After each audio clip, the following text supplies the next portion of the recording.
नमस्कार दोस्तों, स्वागत है आपका आज की ताजा खबरों में। आज तारीख है 25 नवंबर 2025, दिन मंगलवार। तो चलिए बिना किसी देरी के नजर डालते हैं आज की बड़ी सुर्खियों पर, खासकर बिहार की उन बड़ी खबरों पर जो आपके लिए जानना बेहद जरूरी है। बढ़ते हैं अगली खबर की तरफ।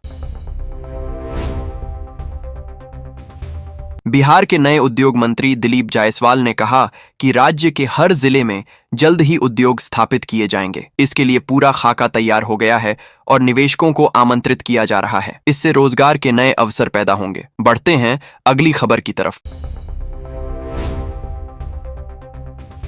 प्रधानमंत्री किसान सम्मान निधि योजना की 21वीं किस्त न आने का मुख्य कारण ई-केवाईसी पूरा न होना, आधार जोड़ना बाकी रहना या बैंक खाते की जानकारी गलत होना है। किसान पोर्टल पर जाकर स्टेटस जांचें, तुरंत ई-केवाईसी करें। सहायता के लिए 180 115 526 पर कॉल करें। बढ़ते हैं अगली खबर की तरफ। बिहार विधानसभा चुनाव में राष्ट्रीय लोकतांत्रिक गठबंधन ने घोषणा की है कि राज्य के 97 लाख किसानों को प्रधानमंत्री किसान सम्मान निधि के अतिरिक्त 3,000 रुपये प्रतिवर्ष दिए जाएंगे। इससे कुल सहायता 9,000 रुपये हो जाएगी। यह वादा किसानों की आय बढ़ाने के लिए किया गया है। बढ़ते हैं अगली खबर की तरफ। बिहार सरकार की मुख्यमंत्री महिला रोजगार योजना के तहत 58 लाख जीविका दीदियों को 32 नवंबर से 2 लाख रुपए तक की सहायता मिलेगी। पहले 10,000 रुपए का स्टार्टअप अनुदान मिलेगा। 6 माह सफल रोजगार पर अतिरिक्त राशि दी जाएगी। इससे महिलाएं आत्मनिर्भर बनेंगी। बढ़ते हैं अगली खबर की तरफ। बिहार सरकार की मुख्यमंत्री महिला रोजगार योजना के तहत 1,50,00,000 महिलाओं के खातों में 10,000 रुपये की अनुदान राशि भेजी गई है। मुख्यमंत्री नीतीश कुमार ने स्पष्ट किया कि यह सहायता लौटाने की बाध्यता से मुक्त है। योजना का उद्देश्य महिलाओं को स्वरोजगार के माध्यम से आत्मनिर्भर बनाना है। बढ़ते हैं अगली खबर की तरफ। बिहार सरकार की मुख्यमंत्री महिला रोजगार योजना में महिलाओं को स्वरोजगार शुरू करने के लिए 10,000 रुपये की प्रारंभिक सहायता मिलेगी। सफलता पर आकलन के बाद 2 लाख रुपए तक अतिरिक्त राशि दी जाएगी। ये योजना ग्रामीण और शहरी महिलाओं को आत्मनिर्भर बनाने का प्रयास है। बढ़ते हैं अगली खबर की तरफ। बिहार आवास योजना के तहत पिछले 10 वर्षों में 9,09,00,000 गरीब परिवारों को पक्के मकान उपलब्ध कराए गए हैं। सरकार ने 2024 से 26 तक 20 लाख नए घर बनाने का लक्ष्य निर्धारित किया है। यह कदम गरीबी रेखा से नीचे जीवन यापन करने वालों को स्थायी आश्रय प्रदान करेगा। बढ़ते हैं अगली खबर की तरफ। बिहार के मुख्यमंत्री नीतीश कुमार ने मुख्यमंत्री महिला रोजगार योजना शुरू की है, जिसमें हर परिवार की एक महिला को स्वरोजगार के लिए 10,000 रुपये की पहली किस्त मिलेगी। सफलता पर आकलन के बाद 2 लाख रुपये तक अतिरिक्त सहायता दी जाएगी। यह कदम महिलाओं को आर्थिक रूप से मजबूत बनाने का प्रयास है। बढ़ते हैं अगली खबर की तरफ। बिहार सरकार ने मुख्यमंत्री कन्या विवाह मंडप योजना को मंजूरी दी है, जिसमें राज्य की हर पंचायत में स्थायी विवाह भवन बनाया जाएगा। 40 अरब से अधिक राशि से यह निर्माण होगा, ताकि गरीब परिवार अपनी बेटियों की शादी गरिमापूर्ण ढंग से कर सकें। बढ़ते हैं अगली खबर की तरफ। बिहार सरकार की मुख्यमंत्री महिला रोजगार योजना के तहत 1,21,00,000 महिलाओं के बैंक खातों में 10,000 रुपये की पहली किस्त हस्तांतरित कर दी गई है। मुख्यमंत्री नीतीश कुमार ने वीडियो कॉन्फ्रेंसिंग से यह राशि जारी की, ताकि महिलाएं स्वरोजगार शुरू कर आत्मनिर्भर बन सकें। बढ़ते हैं अगली खबर की तरफ। बिहार सरकार की मुफ्त बिजली योजना 2025 के तहत गरीब परिवारों को प्रतिमाह 125 इकाई बिजली निःशुल्क मिलेगी। कुटीर ज्योति योजना के तहत पंजीकृत 58 लाख परिवार मुख्य लाभार्थी हैं। ऑनलाइन आवेदन बिजली विभाग की वेबसाइट पर जाकर आसानी से किया जा सकता है। बढ़ते हैं अगली खबर की तरफ। बिहार सरकार की मुख्यमंत्री प्रतिज्ञा योजना के तहत 18 से 28 वर्ष के बेरोजगार छात्रों को इंटर्नशिप पर 4,000 से 6,000 रुपये मासिक सहायता मिलेगी। 12वीं पास को 4,000, ITI या डिप्लोमा धारकों को 5,000 तथा स्नातक या स्नातकोत्तर को 6,000। ऑनलाइन आवेदन cmpratigyabihar.gov.in पर उपलब्ध है। बढ़ते हैं अगली खबर की तरफ।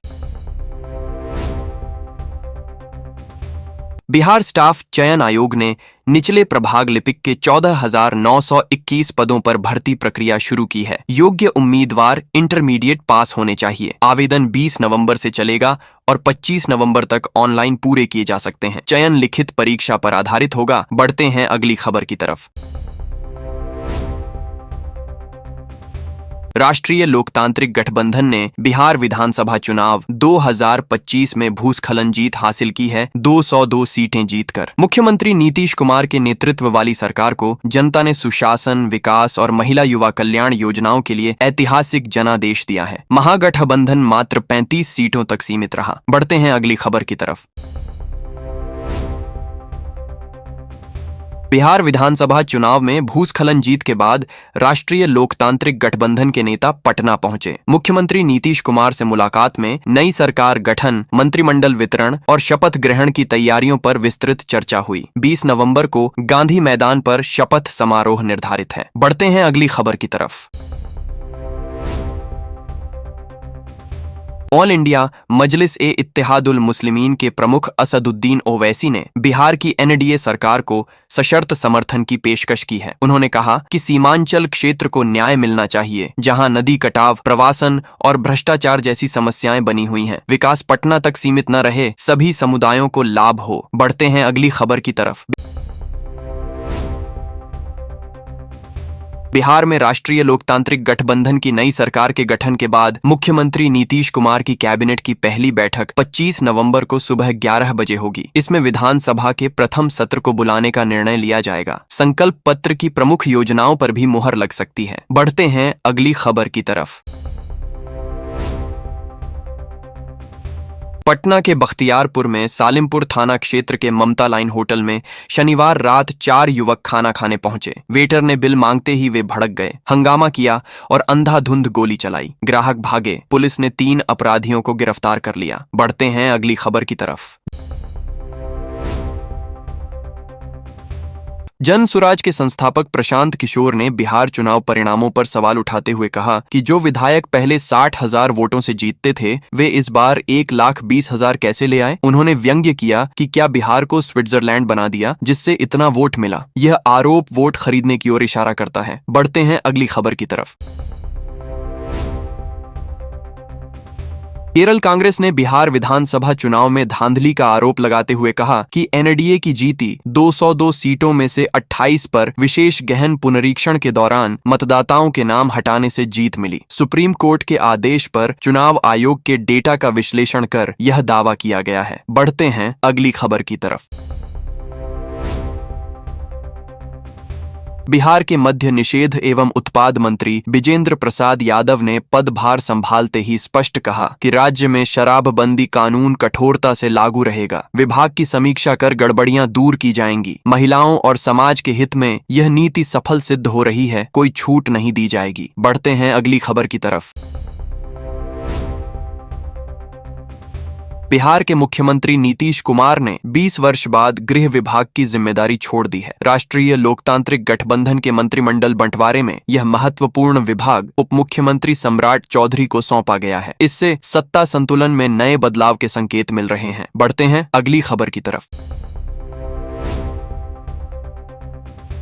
बिहार के नए श्रम संसाधन मंत्री संजय सिंह टाइगर ने सोमवार को पदभार ग्रहण किया। उन्होंने कहा कि विभाग की जिम्मेदारी मानवीय संवेदनाओं से जुड़ी है। राज्य में श्रम कानूनों का कड़ाई से पालन कराया जाएगा तथा प्रवासी मजदूरों को सुरक्षा और कौशल विकास पर विशेष ध्यान दिया जाएगा। बढ़ते हैं अगली खबर की तरफ।